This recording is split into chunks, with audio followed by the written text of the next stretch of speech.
আমি রাজনন্দিনীকে খুন করেছি আর আমাকে অ্যারেস্ট করুন অফিসার। এমনটাই বলতে শোনা গেল আর্য স্যারকে পুলিশ অফিসারের সামনে। হঠাৎ এমন কথা কেন বলল আর্য স্যার? আর্য স্যার কি সত্যি আত্মসমর্পণ করতে এসছে, নাকি রাজনন্দিনীর মুখোশ খোলার জন্য এটা একটা নাটক, মানে জাস্ট একটা ফাঁদ পাতলো আর্য স্যার? কি মনে হচ্ছে?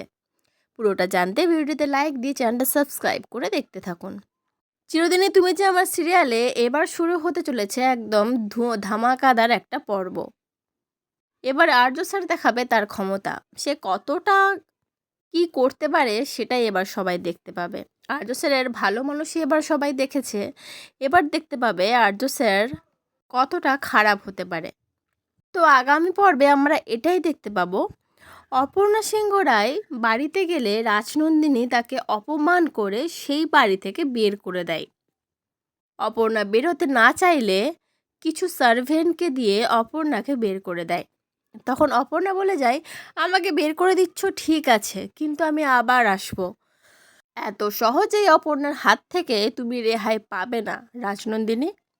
আর অন্যদিকে আমরা দেখতে পাই আর্য স্যার থানায় যায়। থানায় গিয়ে পুলিশ অফিসারের সামনে বলতে থাকে যে রাজনন্দিনীর খুনের মামলাটা আমি আবার রিওপেন করতে চাই।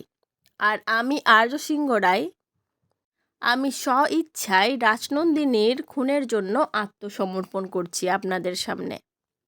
আমাকে প্লিজ আপনারা অ্যারেস্ট করুন। আর আর্য স্যারের এরকম কথা শুনে পুলিশ অফিসার তো জাস্ট চমকে যায়।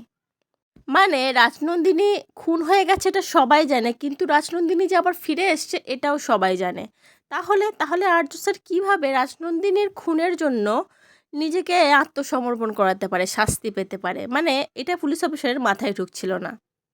আর এটা তো আমাদেরও মাথায় ঢুকছে না যে আর্য স্যার কী করতে চাইছে। যদিও কোনো একটা প্ল্যান করেছে হয়তো আর্য স্যার নিজেকে বাঁচানোর জন্য, প্লাস রাজনন্দিনীর মুখোশটা যাতে খুলে ফেলা যায় সবার সামনে তার জন্য।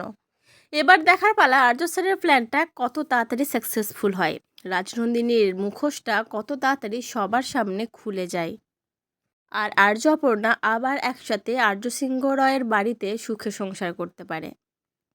তো তোমরা প্রত্যেকটা পর্ব দেখতে থাকো, মানে এর পরের পর্বগুলো হতে চলেছে পুরো রহস্যজনক একটা পর্ব। প্রত্যেক পর্বে থাকবে একটা রহস্য।